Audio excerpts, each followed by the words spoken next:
Hola, ¿qué tal? Mi nombre es Karen Dayan Chávez Rendón y en esta actividad se explicará qué es una audiencia constitucional. Esta audiencia se conceptúa como constitucional en virtud de que en ella se exponen y valoran los elementos necesarios para que el juzgador de amparo pueda pronunciarse sobre la constitucionalidad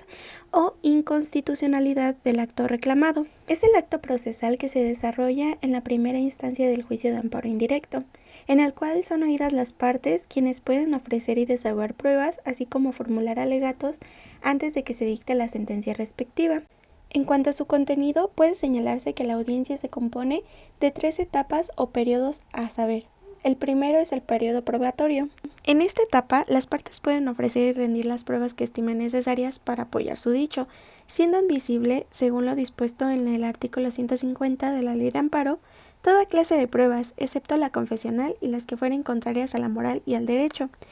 Cabe señalar que si bien por regla general las pruebas deben ofrecerse y rendirse en la propia audiencia, existen casos en que pueden ofrecerse con anterioridad a esta. Por ejemplo, en el caso de la prueba documental, esta puede ofrecerse desde el escrito de demanda y hasta el momento en el que se celebre la audiencia, pero si la prueba consiste en copias o documentos que obren en poder de autoridades o funcionarios, el quejoso tiene la obligación de pedirlos con antelación para que puedan ser presentados en la fecha de la audiencia constitucional. Por su parte, las pruebas testimoniales, pericial y de inspección ocular, toda vez que por su naturaleza requieren de preparación, deben ser anunciadas 5 días hábiles antes del señalado para la celebración de la audiencia constitucional,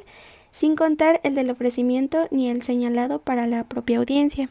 Finalizado el periodo probatorio, es decir, una vez que son ofrecidas, admitidas y desahogadas las pruebas, se reciben los alegatos de las partes y, en su caso, el pedimento del Ministerio Público. Los alegatos son las conclusiones de las partes en el proceso, en las cuales expresan argumentos para tratar de demostrar que les asiste la razón, de modo que se declaren fundadas sus pretensiones o, en su caso, sus excepciones al dictarse sentencia.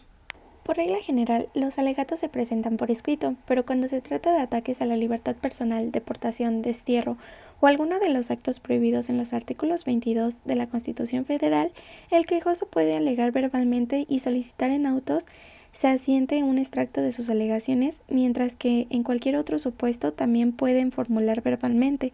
pero sin la posibilidad de que lo manifestado se asiente en autos. Finalmente, la audiencia concluye con el dictado de la sentencia, en la cual el juez de distrito, después de valorar las pruebas y analizar los alegatos, así como todo lo expuesto por las partes en sus escritos iniciales, determina si el acto reclamado es o no inconstitucional y, en consecuencia, si ampara o no al quejoso.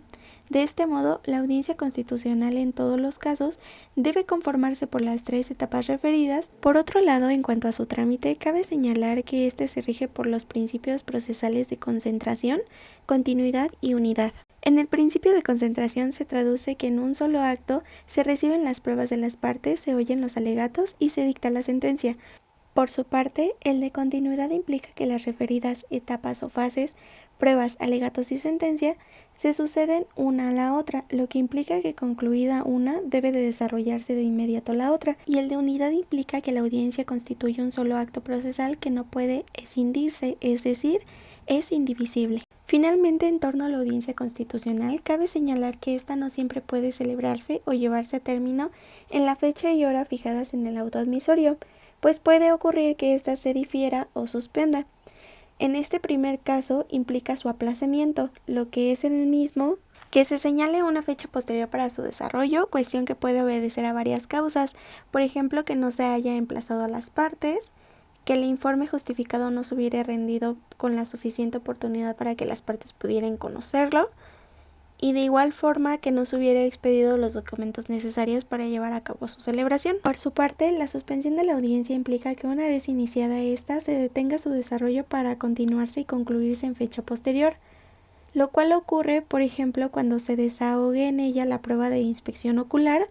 que deba practicarse fuera de un lugar del juzgado o de la jurisdicción del juez federal. Eso sería todo. Gracias por la atención.